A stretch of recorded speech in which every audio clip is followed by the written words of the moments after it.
Welcome everybody to Red Suit Interviews, and we are joined by a duck, a aquatic character, Irish stereotype, Mr. Sgt Ducky. How are we today, sir? I'm very well. And yourself? Well, you know what? That's the first time anyone's asked me about this, alright? Thank you very much. No one's ever asked me about how I am, so thank you. I am swell, thank you, because I'm talking to... Well, this is your show, so it's all about you. I feel honored. So just to mix things up, I'm going to interview you today. You know what? If you got your questions ready, we can do that if you want.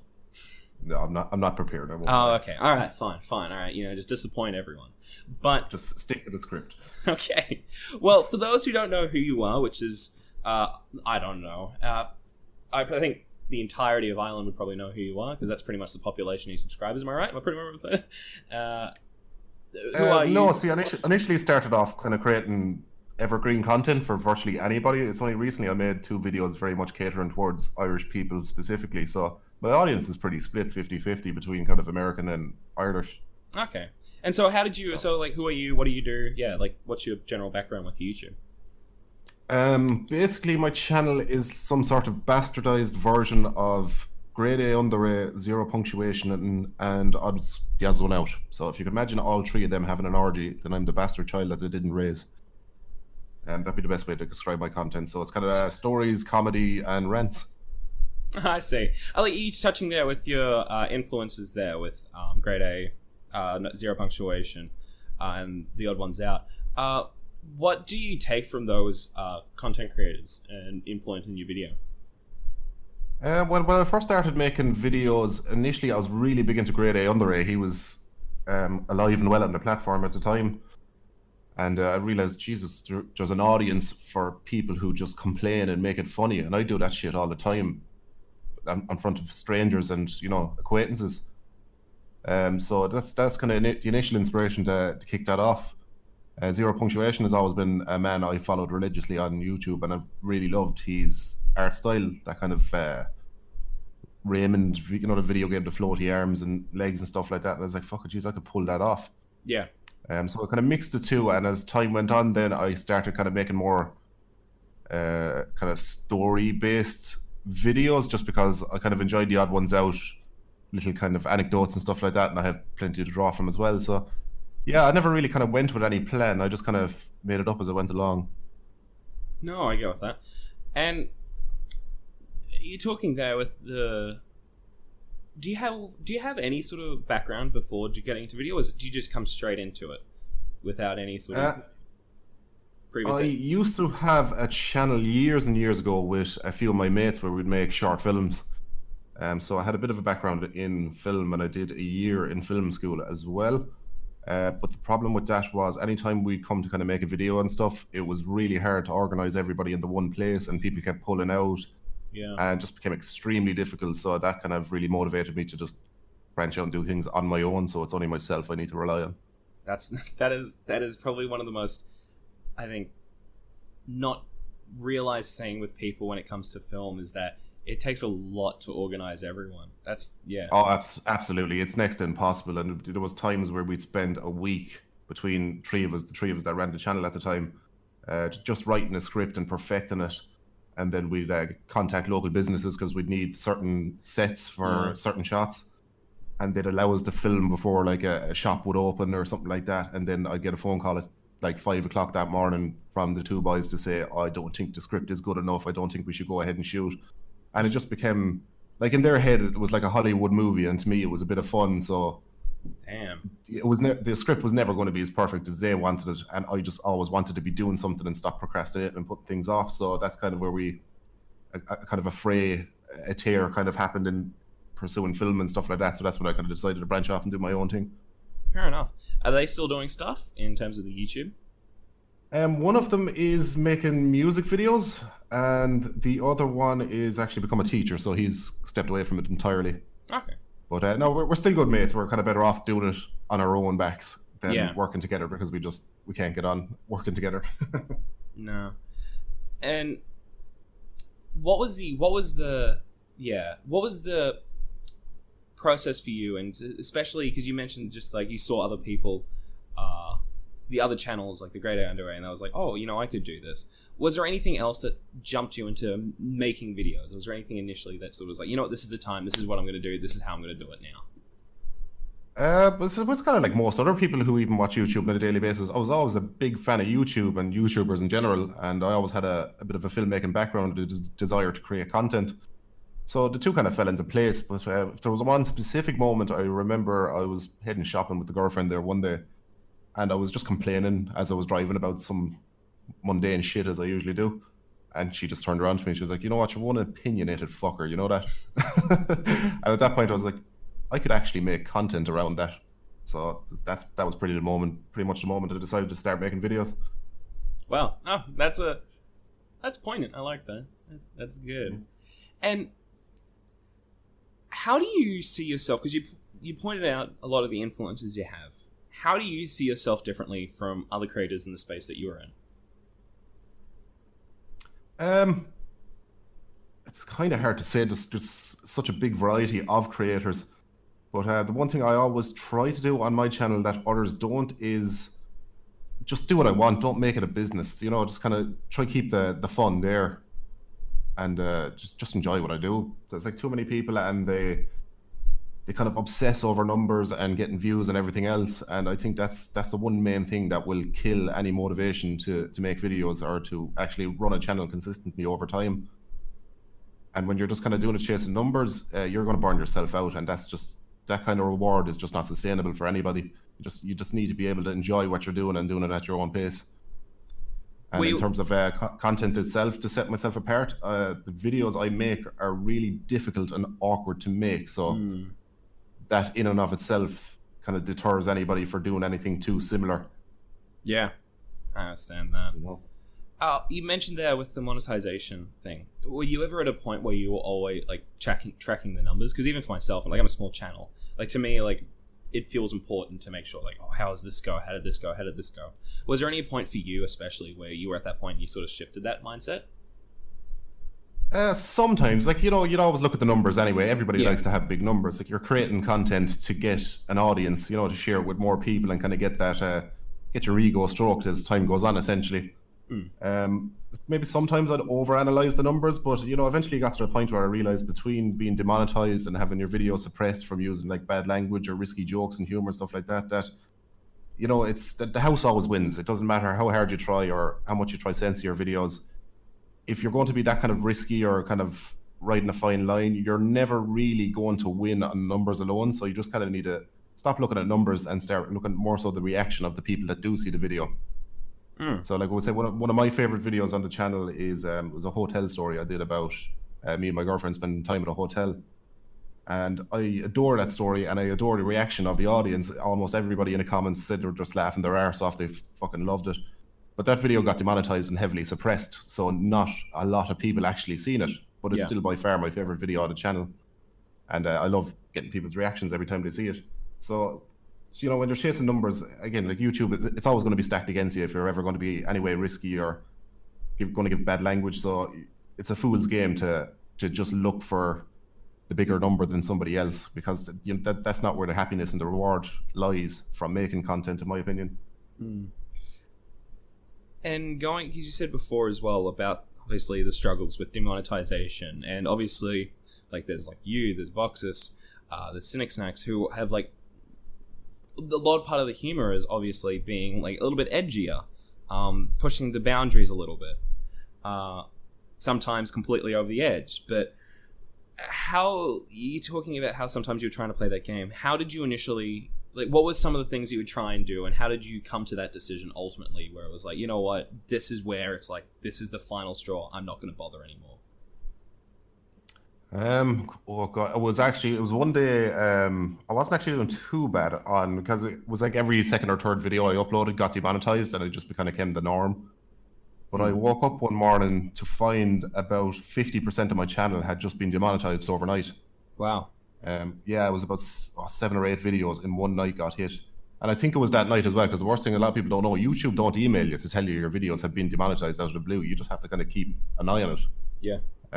But yeah, I just woke up and a load of my videos got demonetized, and it broke my spirit a little bit, because I'm working a retail job. You're always seeing that light at the end of the tunnel that maybe YouTube will help me get out of this fucking misery that is working in retail. And then just to see kind of so much progress being absolutely taken away overnight, unbelievably disheartening. But it was a kind of at that point where, you know, I'm just pig stubborn, where I just went, you know what, fuck you, I'm just going to make the content I want to make, and I couldn't give a shit if it gets monetized or not. And it was actually around that time then I started a Patreon, which really helped kind of supplement the loss of revenue of the channel. So it's kind of, it made it a lot less bothersome then. In that case, have you ever considered going further, and like especially with monetization, considering going to other avenues such as like streaming? Has that been a consideration for you? Yeah, I'm going to be starting streaming in the new year. I just have my character artist for the channel there, Oro Kata. He is working on a face rig for me. Because I'm not really into the whole face reveal thing, so he's going to make a face rig for the Ducky character for me, so I can stream and actually have something for people to look at then as well on stream. So how is that going to work with the duck face? Basically, if you've never used face rig, it is your webcam is going to be looking at your actual face, and then your avatar will mimic the movements and the mouth and the eyes and stuff like that from what it detects from the webcam. So you're basically going to be streaming the character, but your actual face is going to be making the movements. Oh, that sounds fun. Hopefully, I hope for the best that you don't have an accidental glitch and then it shows your face. Oh, like grade A under it. Yeah, that's the hope. Yeah, well, so here's the thing. That's why you have two monitors. You have the monitor where you don't want anybody to see anything, and then you have the monitor that gets streamed, and you just keep them separate.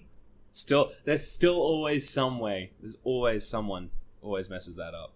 Hopefully, I try. But then again, I'm not too bothered about people seeing my face, but it's just more so like people like the character of Ducky, you know, and it's just my face is not going to lend anything to that. Like, you know, people are not here to see my fucking mug. They're here to listen to Ducky complain and tell funny things. And another thing is then as well, it's a lot easier to get away with more risky jokes when it's coming from a character than when it's coming from an actual person who you can target. Yeah, I get that. Because even CJ pointed that one out. Like, he didn't necessarily have... Like, obviously there was, like, a level of privacy, self-consciousness with it. But also the idea that people weren't necessarily comfortable... Oh, by the way, when I say CJ, I mean Cynical Reviews, just for people out there. Yeah. That they weren't comfortable almost having his face there. They would rather the character. How have you now...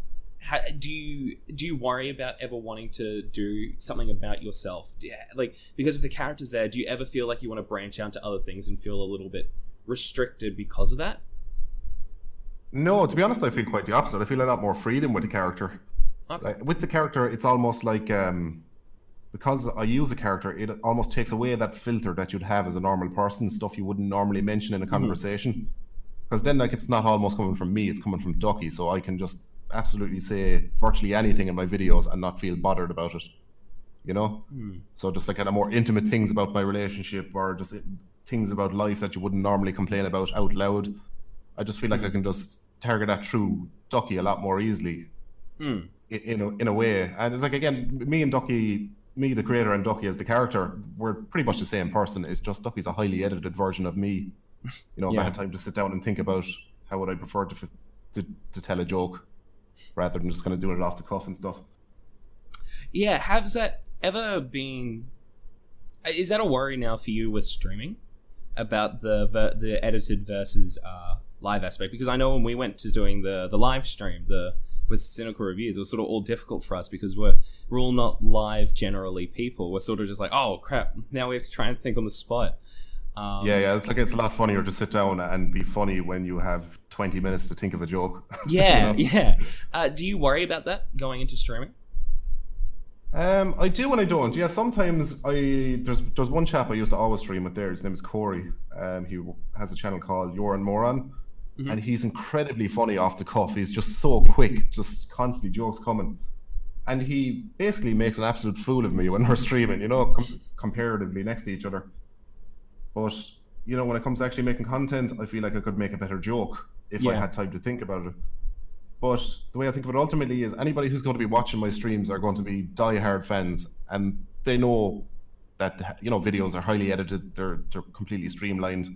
Yeah. And they're only coming to the streams to actually kind of get more of your personality. They're not there to kind of get an extra long 2 or 3 hour video, you know? Yeah. Most people have the common sense to know that you're not that funny all the time. Yeah. Touching there as well, because now it's not the edited. Will you think you'll try making still a distinction between the Ducky character and yourself a bit more, or do you feel like with the streaming it's going to be more of, I guess, how you act normally, or do you still feel like you'll be more Ducky than yourself? So to say, I don't really differentiate the two. Yeah. It's Ducky is me. It's just me that had time to think about jokes and what I want to say. I think one of the biggest mistakes with YouTubers who have characters as avatars is they try to separate them as so it's like, oh, that's a character I play. I didn't actually mean that joke or blah blah blah. But it's like, no, that's Ducky is me all the way. You know, I am Ducky. Everything Ducky says, I stand for. You know. Yeah. Brave. Well, it's not necessarily brave. Like if it's Ducky's willing to say something, then I'd probably be willing to say something. You know, it's no. I'm just more thinking of just all the other people who are just like, oh no, I didn't mean that group of people. It's just the character that's saying that. Yeah, was one thing. I was the biggest fan of Grade A Under A at the time until he started saying that towards the end about there was some people didn't agree with some of his jokes, and he went, oh, well, that's just a character. You know, that's exaggerated for comedy and blah blah blah. I'm just like, oh, come on, like that seems like a fucking cop out. Yeah, just own your stuff. It doesn't come it's not coming. Yeah, it seems a bit weird, especially when it's not coming from a place of parody from themselves. Like the joke isn't necessarily themselves at that point. It's they're mocking. Like you're just making it more awkward. Yeah, because it's obviously it comes from a place where you still have some sort of belief in that joke and you agree with that joke to a certain extent. So it does feel like a bit of a cop out. It is, yeah. Then, like, it's anytime somebody criticizes you, then it gets you like a get out of the jail free card. Yeah, which, you know, it just seems like if you're not going to stand by what you're going to say in a video, then what's the fucking point? Yeah, that's a really good point. And speaking of which, from there, do you feel like has there been any sort of criticism that you've seen in videos? What's been the major criticism that you've felt from your content?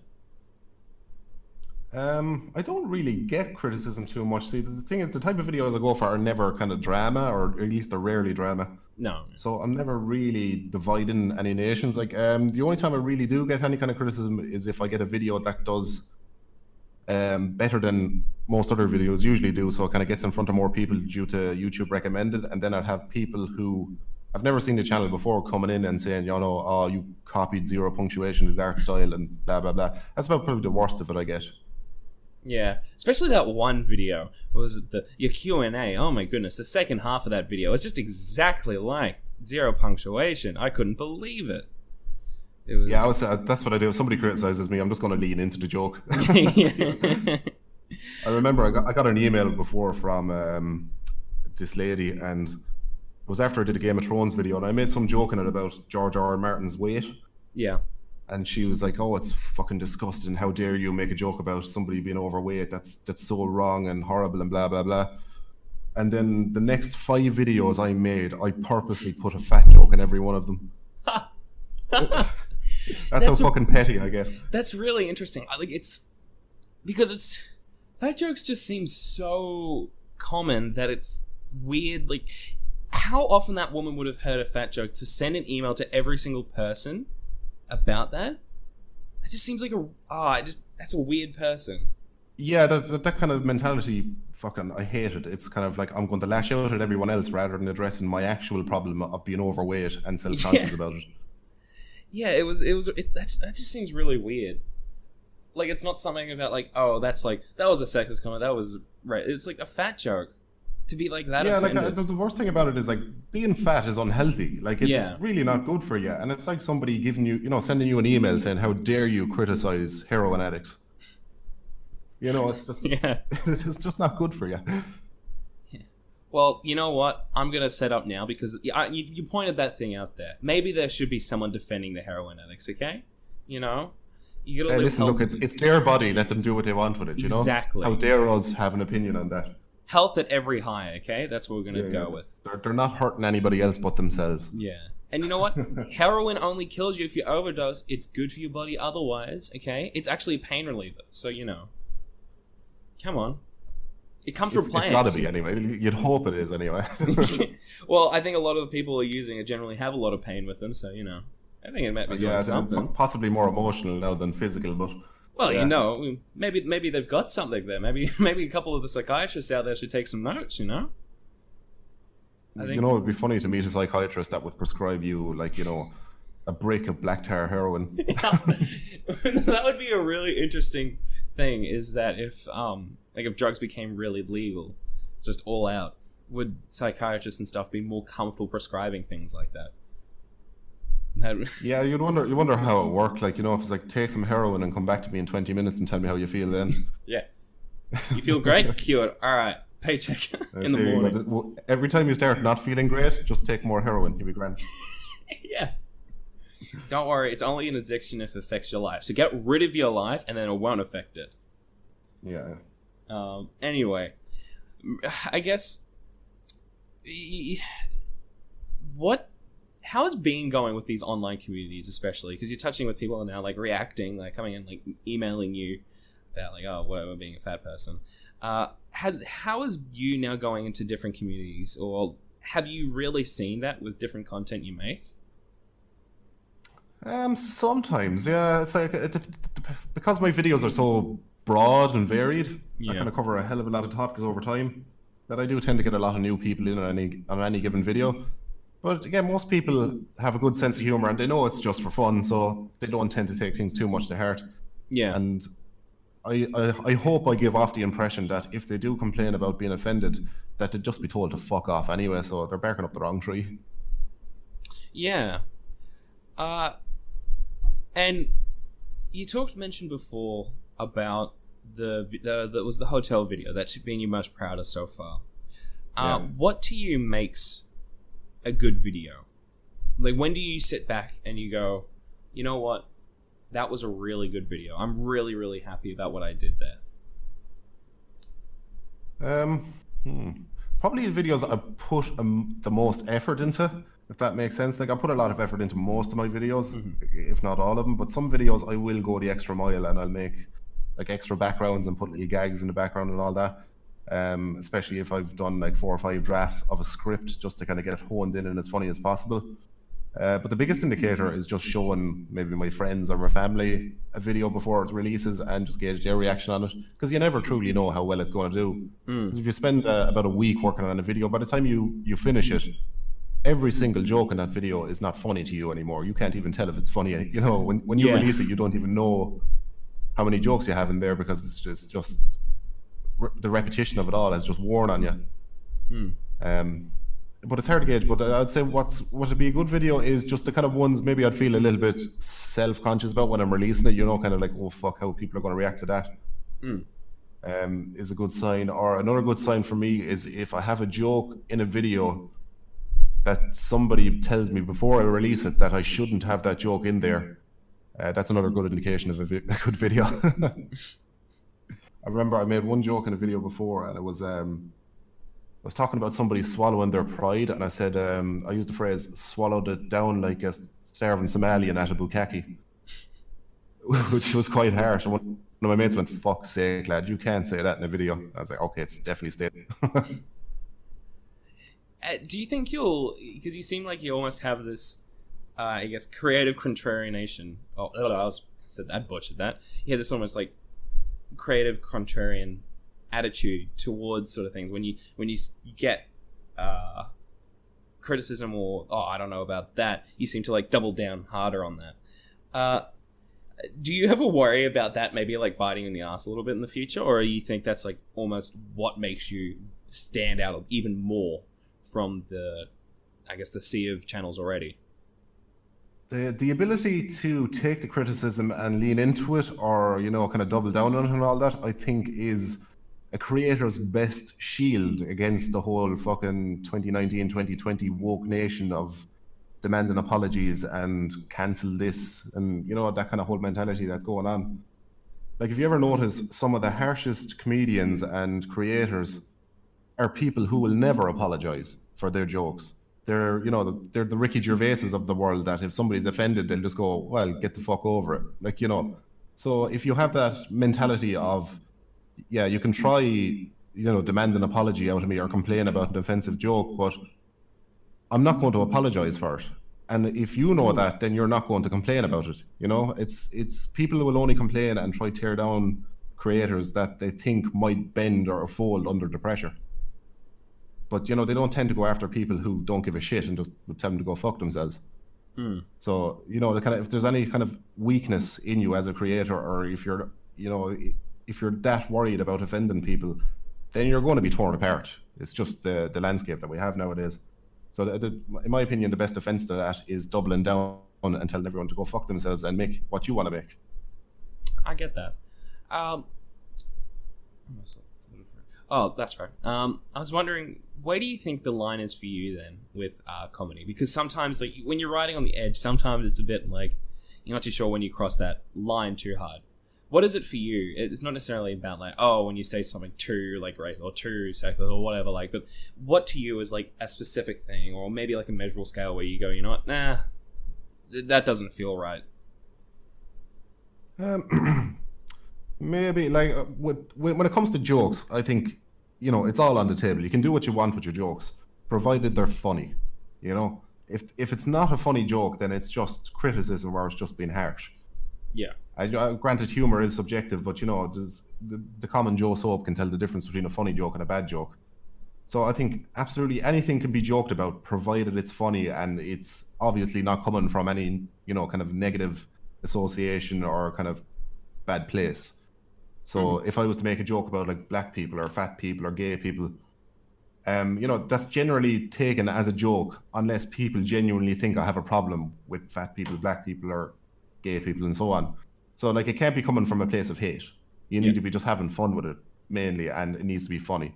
So I don't think any line, needs to be tiptoed over. Just as long as you're comfortable in having fun with it, and you're not actually homophobic or racist or anything else, then you have nothing to worry about, really.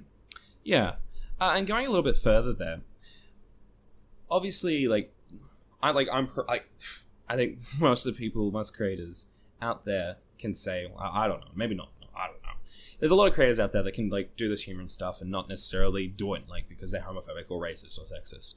Do you though worry that sometimes when you make like a joke that skirts that, there might be someone or like a groups of audience might be like, you know what? He's one of us. This is pretty cool. I like this Sgt Ducky. He gets us, sort of thing. Do you ever worry about playing into, I guess, people who have a discrimination and possibly reinforcing that? Or do you think that's not sort of where you're from, or that's not your place? Well, it's always a risk anyway. You do have those kind of collective of people out there that are just genuine cunts, They do have a lot of hate in their heart for particular genders or race or whatever else. But apart from just saying it outright in a video, look, I'm not a racist and this is a joke, there's nothing you can really do about that, and if you did do that, it'd be just jarring and weird in a video. So yeah, you're going to be associated with it. It's just like PewDiePie being associated with Nazis. It's going to happen, and everybody who has a brain cell in their head knows he's not a fucking Nazi. Yeah. But you'll still get associated with that. But with my videos, I've always made a video as if I'm talking to one of my friends. I don't worry about people judging me for what I say because I feel like they already know me at this point, Yeah. And they kind of, if people watch enough of your videos, they kind of get a general idea of what you're about and what you're not about. So I kind of rely on people's common sense to avoid any of being kind of lumped in with any kind of negative groups. Okay. Do you feel that maybe you also feel that level of protection because your face isn't out there? In a sense, the only reason that I kind of prefer the avatar is just because if my jokes get a bit riskier, people don't get as angry, And the one thing it really does is it lets people know that it's not to be taken serious. This is a cartoon character, It's purely for comedy. It's like there's very rarely I'll do a video where I'll actually give a straightforward, unfunny, matter-of-fact video. All my videos will center around comedy. So maybe a little bit of protection comes from the character, but ultimately I'm not too bothered about whether people get offended or not. I understand that, yeah. And talking about your videos from before, has there been a video for you, or has it been a video for you that you sort of believed, like, this is going to be the one, this is going to be the thing, and then you dropped it, and it just no one, like, it's not no one, but it just didn't get like the reception or the praise that you were initially expecting? Yeah, probably my Game of Thrones video. Yeah. So when the series of Game of Thrones ended, I made a very comprehensive video about obviously all the flaws. Now everybody was doing it at that time as well, so it was going to get lost in the mix. But because I put so much work into it, it was like ridiculously long for my typical videos then as well. Yeah. And I was kind of striking while the iron's hot, because just very rarely I'll try hit on trending topics. So I had it out within the week of Game of Thrones ending. Wow. And it pretty much fucking bombed anyway, yeah. That sucks. Just seeing, yeah. Because, like, obviously how much work you put into those videos, like the every movement, the animation, the new image, this, that, and that. To do it in a week as well. Oof. Yeah, it's pretty painful. Like, to make a video that was it was like 17 minutes long, so it was like twice the length of my average video. Yeah. I'm putting so much work in, and then my main problem is it was kind of relying on a good percentage of my audience to have watched Game of Thrones, which I probably overestimated how many people actually watched it, so it didn't really get shared around. It's that, and it got demonetized as well, so that didn't help. Yeah, well, I haven't watched Game of Thrones, so that's like one of the ones I haven't seen. But what did you take from that experience there? What did you learn from that? Are you now sort of more cautious, because you talked about like the trending topic? Are you now more cautious about going towards trending topics, or audience exclusion, or something like that? Like, what did you learn or take away for future content? The biggest thing I took away from is just to continue avoiding trending topics, because even though I had the video out within a week of Game of Thrones ending, it was too late for a lot of YouTube. So many creators had videos out at that stage, so I was still on the tail end of it. And so because my videos just take so long to make, that I'll never truly be able to capitalize on a trending topic unless I genuinely don't sleep for 2 or 3 days, There's that. And people don't come to my channel for a review of a TV series. They come to have a laugh and relate and just forget about their problems for 5 or 10 minutes, Yeah. So that's probably the biggest thing I took away from that, was just, keep it light, keep it relatable, and keep it funny. Okay. And going further on top of that, has there been a video that you've been... I'm not too sure, obviously, I can't tell behind the scenes thing. Has there been a video that you've put up that you have taken down because you weren't happy with it? I have 5 videos that are privated on my channel. And all 5 of those videos were on trending topics towards the beginning of when I started making videos.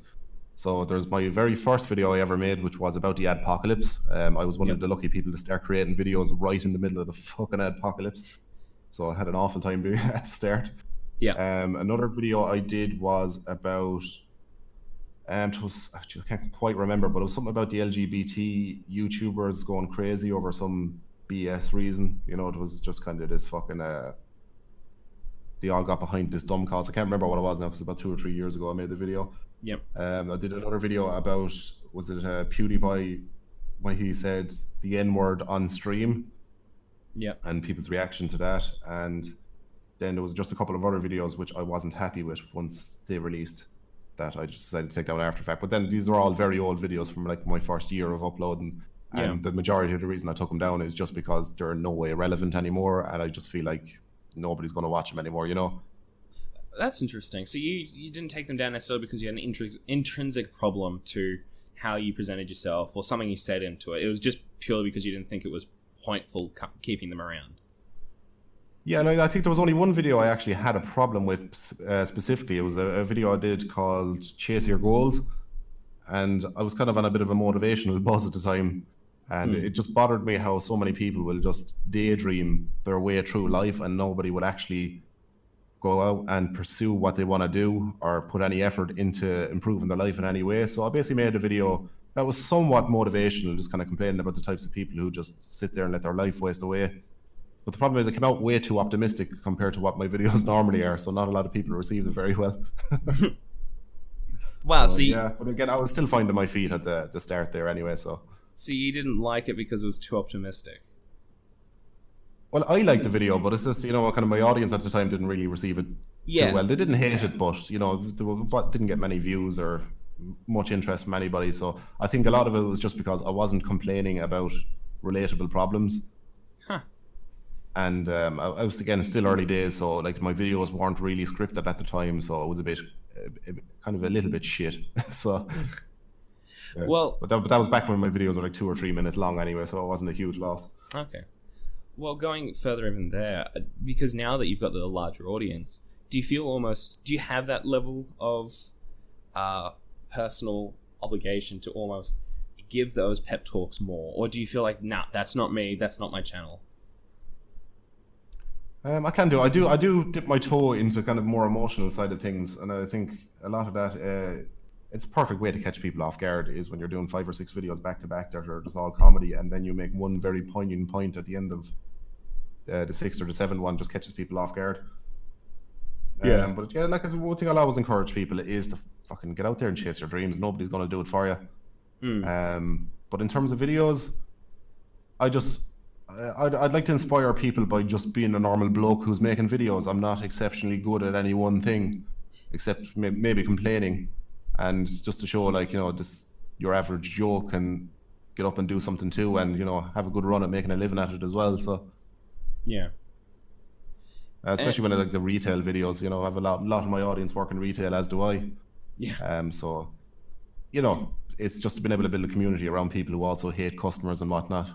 It's always fun too to have people to relate to.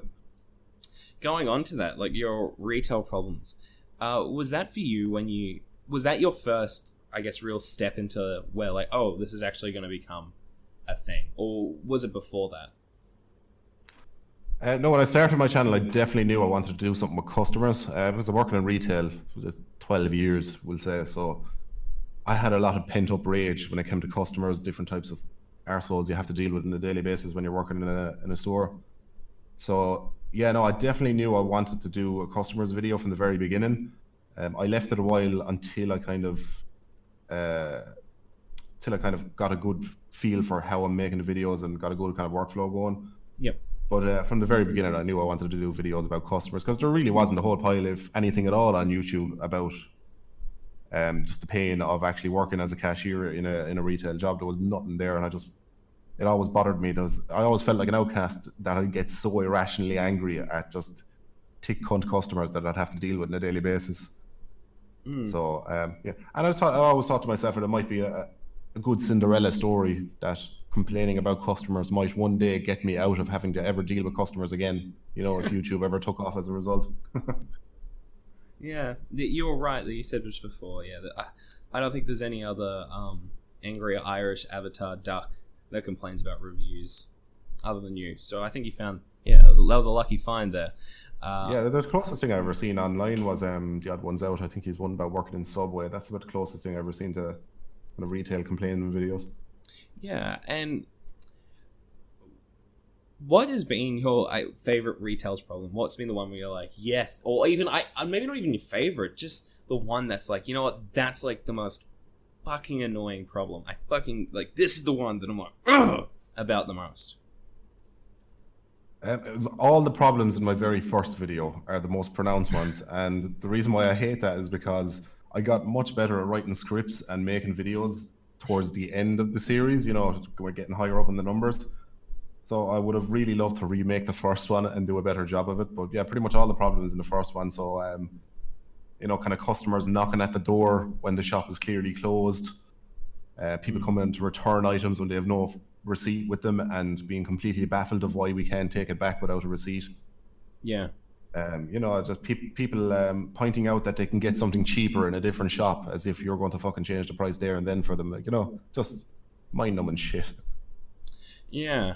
But in terms of like favorite retail videos, just when you touched on that, is I did a Christmas special video last year. It's probably by far my favorite one because it's the most dense with jokes.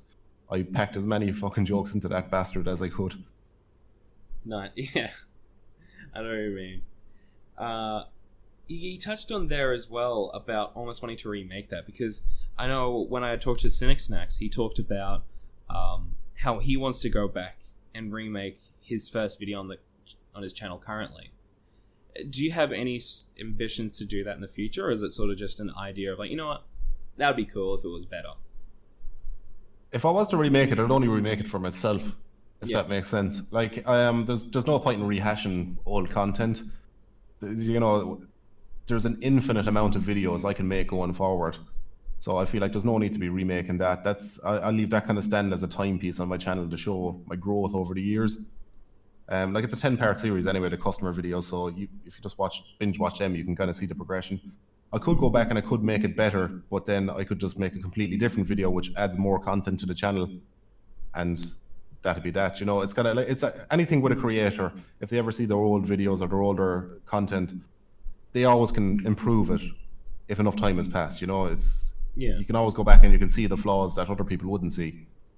But you know, it's kind of I've done a few years of video editing and stuff previous to starting the channel, and that's just something you kind of learn to live with, is that you'll always want to go back and change something regardless. So the best thing you can do is just hope it's polished when you're putting it out at the time, so you have less problems to complain about in the future. But I'd never actually go back and remake it. I'd like to, but I wouldn't actually go and do it. Yeah. And going in further there, you're talking about how obviously your content's evolved. What are the big things for you, how you've seen how you were originally versus to how you are now with your content? The biggest difference would be scripting. So when I first started YouTube, my first 5 to 10 videos ish, they weren't scripted. I basically just sat down, hit record on the microphone, and just ranted for about an hour and a half of audio. I'd end up with of just complaining and just trying to come up with things on the spot, trying to be funny, and go back and just edit the living shit out of that, get it down to about 4 or 5 minutes. And that's the way I used to do videos initially until I started scripting them. The reason I chose to start scripting them because I thought, oh, geez, maybe I could write a couple of funny jokes that would fit in here. And so when I started scripting them, it just became really easy to get my point across, not miss out on any details, and get as many jokes in there as possible. So the videos became more concise and more consumable, easier consumed. And because it was nothing worse than making a video and then go, oh fuck, I left out like 2 or 3 important points from that shit. You know? Yeah. Okay. So yeah. So obviously, yeah. You can see like how you sort of change your content over time. Do you feel like you'll ever? Is there any other videos that on your mind that you're sort of iffy about, whether or not you want to keep them on the channel so far? Or are you pretty content with everything else you put on? Yeah, no, I just like seeing it as a timepiece, you know, because my videos are starting to get more personal as time goes on, so they're getting the kind of more story than they are about kind of listed rants. And you know, the audience will make a connection with you over time, especially if they're following you for a long time. So I think leaving those videos up there as a timepiece so they can see how you started and where you came from, you know, it's good to motivate people if they want to give it a go themselves. You know, it's always good to, when you're following your favorite YouTubers, to go back to their very first videos and see just how awful they were at the very beginning, you know. Yeah. And how they improved over time and what they changed and stuff. So I just like leaving it there as a little kind of timepiece, just to kind of show my journey of it. Yeah. And you've touched on before about, obviously, the reception from your audience has been one of your big motivators, especially with keeping going. What else do you sort of credit for your longevity? Because you've been doing this from 2017, right? Or was it even before that? Yeah, it's just over 3 years now I've been doing it, yeah. Yeah. So with longevity, it's what people need to realize as a creator. Willpower is a finite resource, as is motivation. You know, when it comes to making a video, if you're constantly going video after video, you're going to burn yourself out to no end. And it doesn't matter how much you enjoy making videos. It's just not going to work. It's not sustainable if you're constantly making them. So you'd see my upload schedule is often fairly staggered. So I'd upload maybe 3 weeks in a row, and then I wouldn't upload for a month. And the key to longevity for me is not making a video if you don't want to or you're not feeling motivated, because then it just feels like work and it feels like a chore. And you know, as soon as it starts feeling like work and feeling like a chore, you just see it's a job. Then it's not fun, and it's a really quick way to just burn yourself out and not consistently make content. So if you can be smart about it and look after yourself and make videos at the same time and do them and create them when you actually feel arsed creating them, then you're going to do it for as long as possible, you know? Yeah. So just taking a week away sometimes is the best thing you could do when you come back with fresh ideas, fresh content, and kind of re-energized. Whereas there's too many YouTubers these days that have like a daily upload schedule or every 2 days or whatever, and it's just next to impossible to maintain that level of creativity and motivation, you know. Yeah. And going from that, when was your what was the first moment for you realized, holy crap, this is going to be something. My channel's actually, this isn't going to be just like caught in the wind. This is this is going to be a thing now. What was the first video or maybe comment or moment for you that you felt that? It was the second video I uploaded to the channel that actually made me realize it's like, oh, people are actually enjoying this. Because the year previous, before I started the Sgt Ducky channel, I did what every great creator did, and I had a Let's Play channel. I'm not going to disclose the name of that or anything. You know, everybody had one at the time. And I had made about 26, 27 videos, something like that on that channel, and I had 14 subscribers.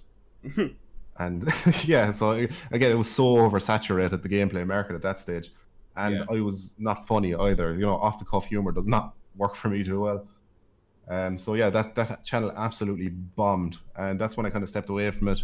And Sgt Ducky was originally planned on being another Let's Play, but I was going to take what I'd learned from the gameplay channel and, you know, start off on a better footing. In my mind, is the way I was planning on doing it.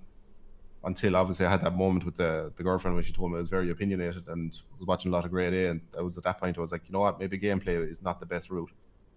So that's when I started making the Sgt Ducky channel, and I uploaded my first video, which was about the adpocalypse, and that got a reasonably well reception. It got more views than any of the videos I had on the gameplay channel, which was quite good. And then the second video I uploaded, which is actually the first video you'll see on my oldest videos, which is things I hate about glasses, just I got about 400 views in the space of a week, which is insane for a new YouTube channel.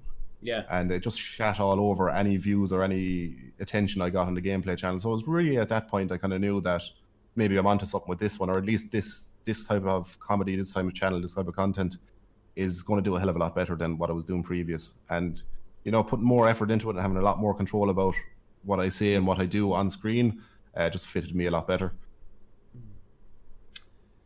Going from there, we talked about before your streaming and where you wanted to go with that. What are some other future goals? Do you think about expanding your content to different ways, even like different types of topics? Like, what are some other future goals that you're sort of looking at? Well, when it comes to topics, I'm always about 3 videos ahead of what's actually on the channel. In terms of writing, I've just a kind of a backlog. I always have something to write. I'm never really getting time to sit down and think about where I'm going to go next. As far as the future, I don't really have any plans on changing things up. I obviously do change things as time goes on, but I just do it on a whim. I'm kind of impulsive that way.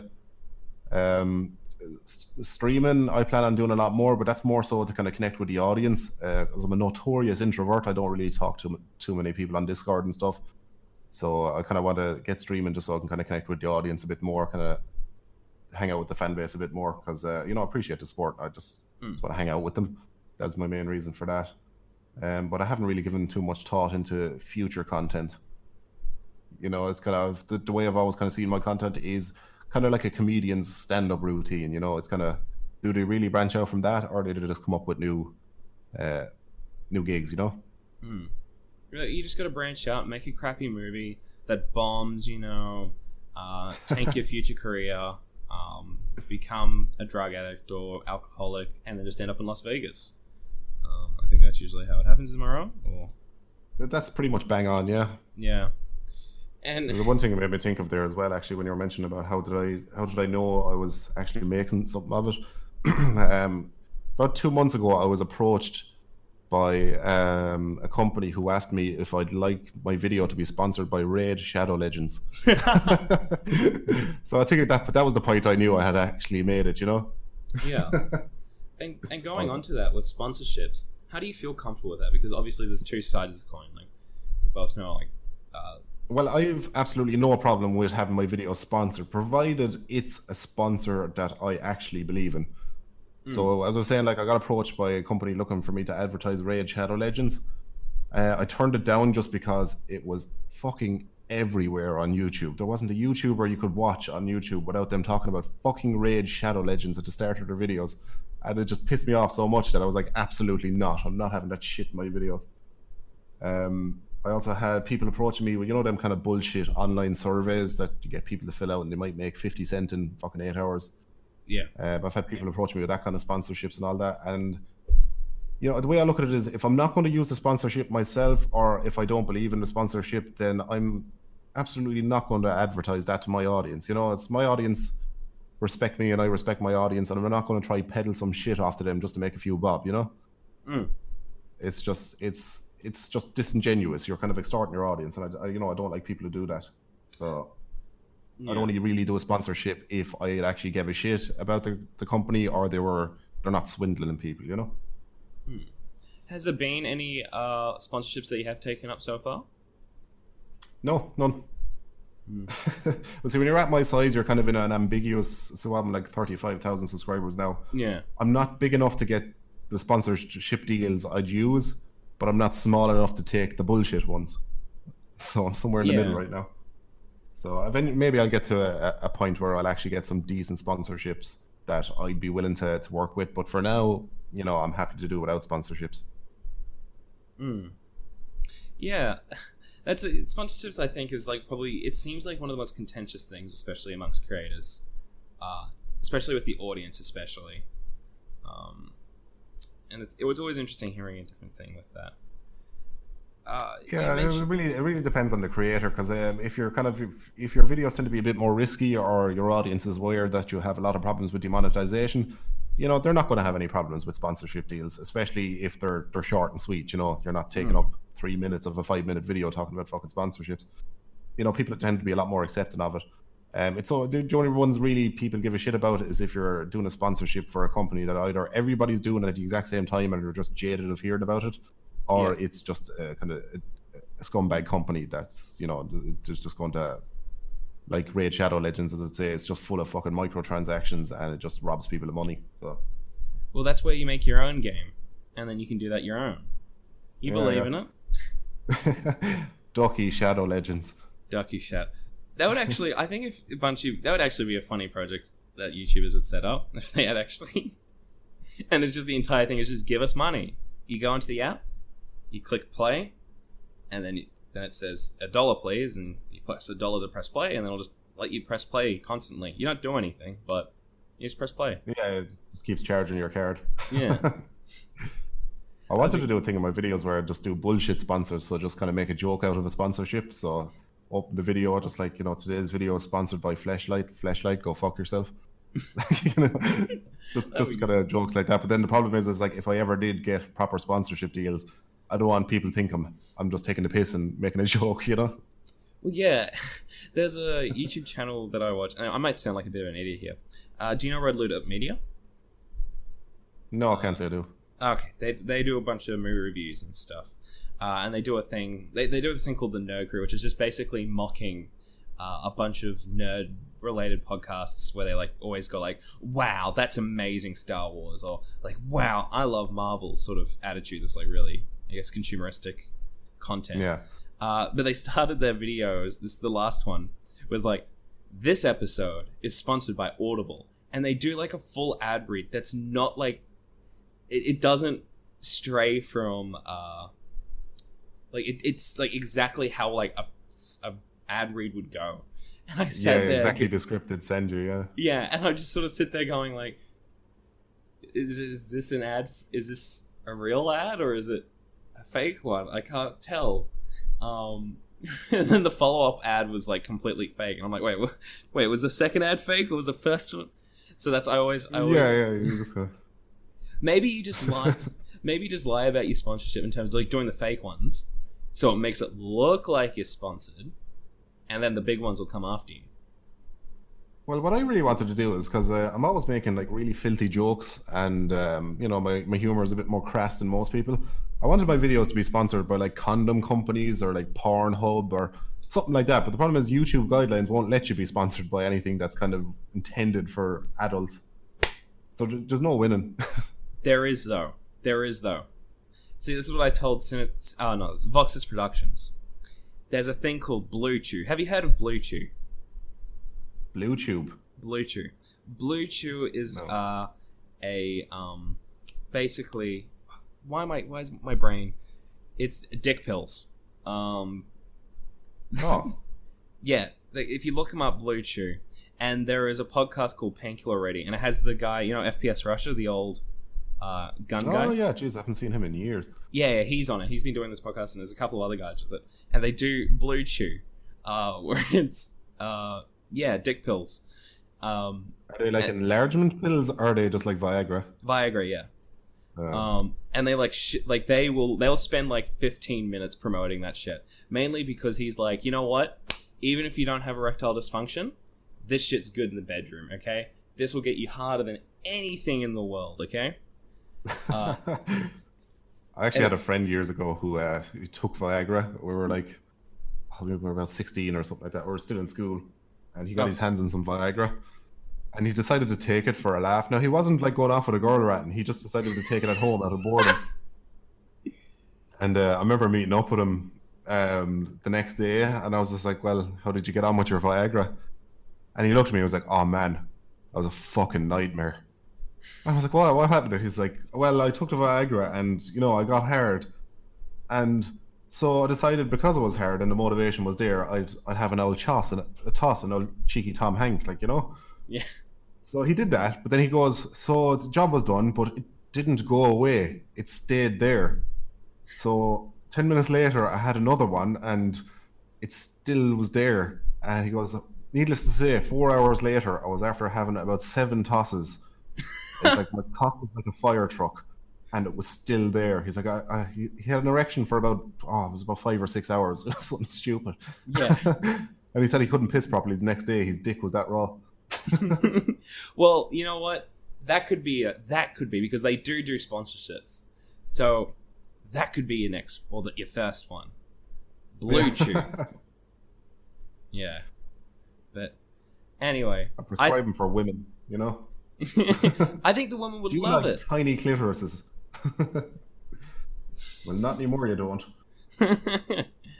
Well, I think that's where we leave it there today. Thank you very much for this. This is a lot of fun. So, Mr. Sgt Ducky, where can people find you if they don't know who you are already? They can find me on YouTube under Sgt Ducky, that's Sgt Ducky, and you can find me on Twitter, where I'm probably most active on social media, and it's just twitter.com/Sgt Ducky.